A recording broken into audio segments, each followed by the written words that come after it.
नमस्कार दोस्तों, आज का जो हमारा टॉपिक है, आज हम पढ़ेंगे मोललता, मोललिटी। उसे अच्छे से समझेंगे हम, ठीक है। इससे नेक्स्ट लेक्चर में हमें मोलरता और उस पर आधारित आंकिक प्रश्न हल किए थे। आज हम अच्छे से मोलरता पढ़ेंगे और उसके बाद अगले नेक्स्ट लेक्चर में जो मोललता है उस पर आधारित आंकिक प्रश्न करेंगे। देखो, जो आपके पास मोलरता है, मोललता,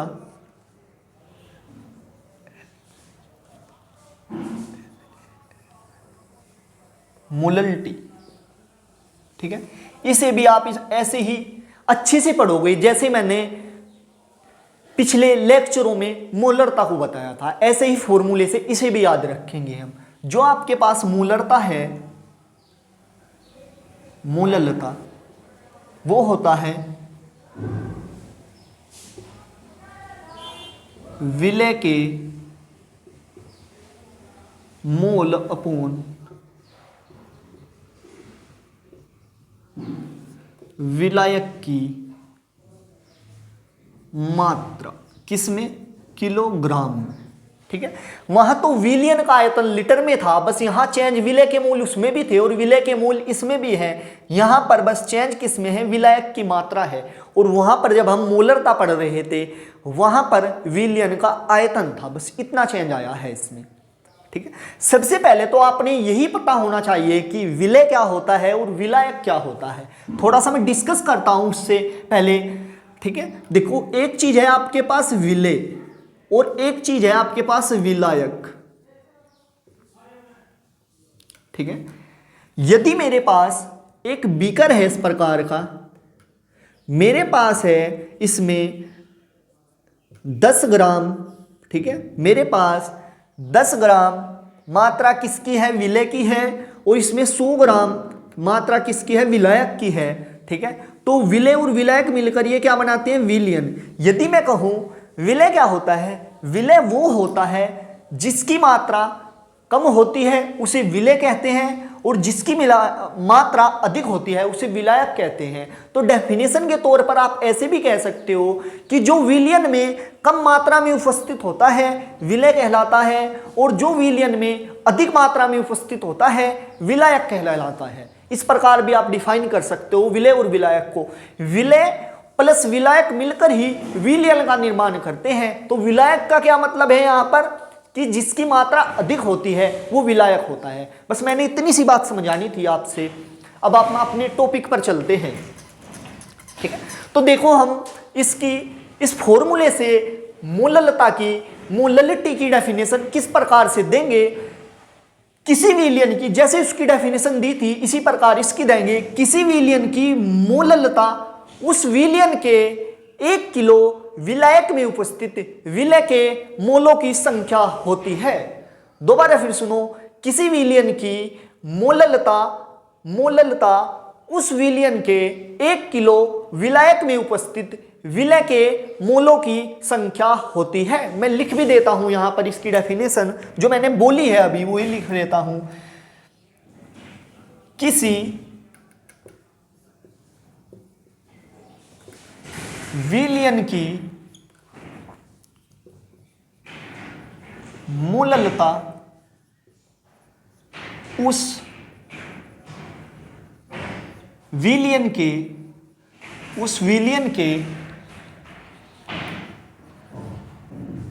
1 किलो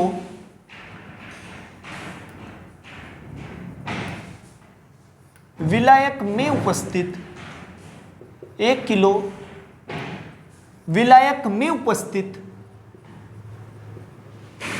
विलय के बराबर होती है, या विलय के मोलों की संख्या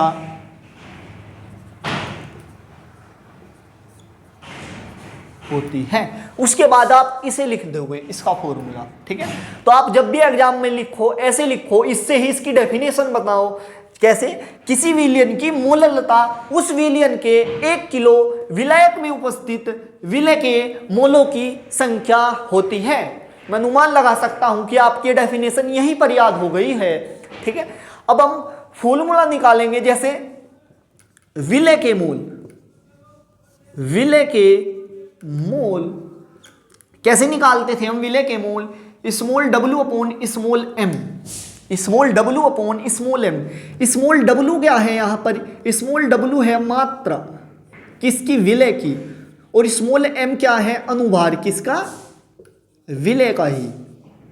ठीक है, ऐसे। तो अब यदि हम आगे फॉर्मूला निकालना चाहे तो ऐसे निकाल सकते हैं, यदि विलयन के कैपिटल W किलोग्राम विलायक में विलय के स्मॉल w ग्राम मात्रा उपस्थित हो तथा विलय का अनुभार स्मॉल m हो, तो जो मोलरता है उसका फॉर्मूला इस प्रकार दिया जाएगा। मैं दिखाता हूं आपसे। यदि लिखेंगे हम, यदि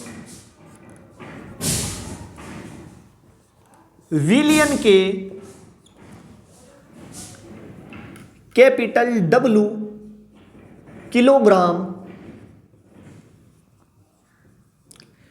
विलायक में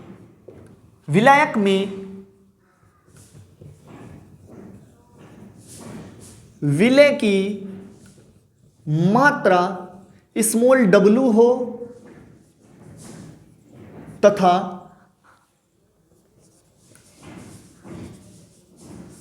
विलय का अनुभार स्मॉल m हो, तो जो मोलरता है वह इस प्रकार दी जाएगी। मोललता इस प्रकार दी जाएगी, small w into capital W किसमें? किलोग्राम में। ठीक है, इसे ऐसे भी लिख सकते हो आप, स्मॉल w, ये क्या आएगा? नीचे आ जाएगा small m into capital W kilogram में। ठीक है, ये फॉर्मूला हुआ एक मोलरता।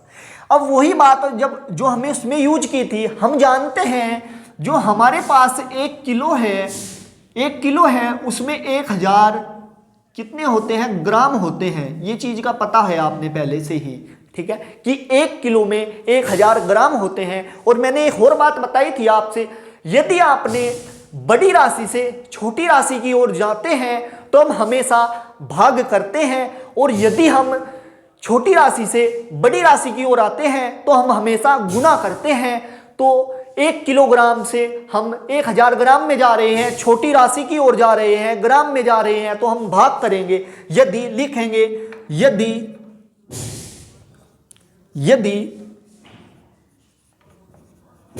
विलायक की मात्रा ग्राम में हो तो जो फॉर्मूला होगा आपके पास ऐसे हो जाएगा, किसका?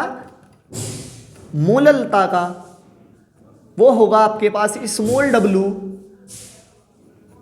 Small m into capital W gram में, और 1000 से भाग हो जाएगी। जब 1000 से भाग हो जाएगी तो ऐसे हो जाएगा स्मॉल w, ये 1000 ऊपर आ जाएगा, upon small m into capital W किस में? ग्राम में।